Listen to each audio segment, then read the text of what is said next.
Hey,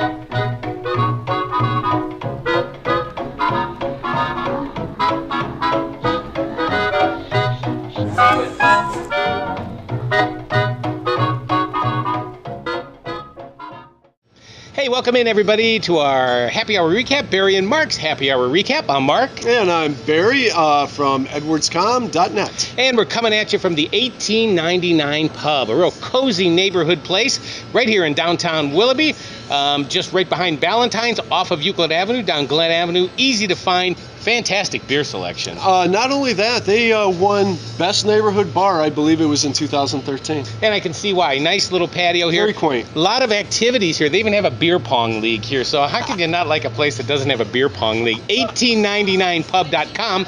And if you check our show notes, we'll have pictures of the place and links as well. And speaking of links, our topic is about mobile today. And we both read over this white paper that Google put out just recently, and we'll have a link to it in our show notes as well. And it's about what we speak about all the time: mobile. 52% of consumers increasingly rely on mobile for their research and discovery via the mobile web. That's important, and the number's probably going up. Oh, it's always going up. So Google and Answer Lab did this research study. We read, as you said, this really great white paper on it about, they took a wide variety of users and they had them search a wide variety of sites on both Android and iOS phones, and they recorded all the reactions to how they interacted with these sites. Right. Very interesting. They had them do they had a creative purchase Yes. something, Amazon, whatever. Yes. They had them book a reservation, and then they had them do some researching for plans and pricing and so forth. And immediately after their experience, they had them rate that experience. Yeah, absolutely. The key takeaway here is that they found that users, and I really relate to this as I'm a huge mobile phone user, Yep. very goal-oriented. As soon as you go online, as soon as you go on the internet on your phone, you have a purpose. So you want to be able to get what you need easily, immediately, and on your own terms. Absolutely. So we came up with 12 takeaways from this white paper. Again, we will have the link to the white paper within our show notes. And number one, we're going to go for first, homepage. Yes. Put calls to action front and center on that homepage. Bigger brands do it. Progressive has a great little picture of Flow there and a great call to action. Click here for a quick quote or something like that. And if you're a smaller business, your calls to action, give us a call now. If you're a pizza place, order your pizza now. Tap that phone number or look at that address that takes you to a Google map on how to get there. But do something front and center, great call to action on your homepage. Absolutely. Number two, keep your navigation menu short. They used to be the trend, I'd say only up until a year ago, is to fill your nav menus with as many pages and links as you possibly could, which meant a lot of clicking. We thought that made us look very important and impressive, and I really couldn't stand that trend. Today, it is now much more about scrolling to find things. Yeah. I like that. We do responsive design rather than separate mobile site. Right. We believe in responsive design. So even if you're on the desktop, we believe in a lot of scrolling. We'll feed in the About Us page, product page, service page, all right into the home page. So when it converts to your mobile, you can scroll through your entire site without all the clicking. Okay. Number three, make it easy to get back to that home page. A lot of us have been conditioned, and maybe some viewing right now do not know that anytime you're on a sub-page of a website on your mobile phone, that logo at the top, that JPEG or whatever, just touch that and it should get you back to the home page. And make sure when you design your site, you do that as well. Make it easy to get back to that home page. Yeah, we're conditioned for that, so continue that, please. Mobile users get very lost very quickly. Yeah. So because you don't have multiple tabs opening up like you do conveniently on your desktop. So number four, don't let your promos take over the page. Right. If you got ads and promotions and things like that on your home page, order them. Very nice, neat little banners and so forth. If people get lost within these promos, well, for one, they're going to get frustrated and leave, or two, they're going to click on them and leave your site. Right. And you don't want that. You want your audience captive, so be aware of that. All right. Number five, site search. More important than ever, Big. especially if you offer a lot of products on your site. Make sure that at the top of the page you have an open text box where people can just type in whatever it is they're searching and have your search results have strongest results first, be very specific, and order them very well so that, whatever people's looking for, it comes up to the top of that list, and they don't have to keep scrolling down to find actually what they're looking for. And additionally with that, and I'll use that as number 6, is with your site search, which none of us really took too seriously before with the desktop, but it's super important now mobile.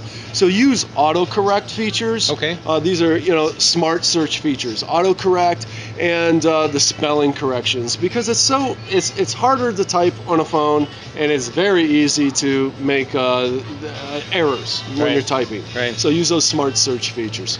All right, number 7, let the users explore before they commit, right? Users just like to look around, and habits are kind of different between a desktop, a tablet, and a mobile. If you're on mobile, let them explore first. A lot of people, and we talk about building a list quite a bit. We talk about that all the time. Giving something away to capture a name and an email address. But let them look around first before you hit them with that offer. Say, hey, we'll give you this if you in return for your email. Well, that's what this study proved to us, is that people are not really super ready to commit to registering for your site. They're researching for a large part. So delay that whole thing a little bit.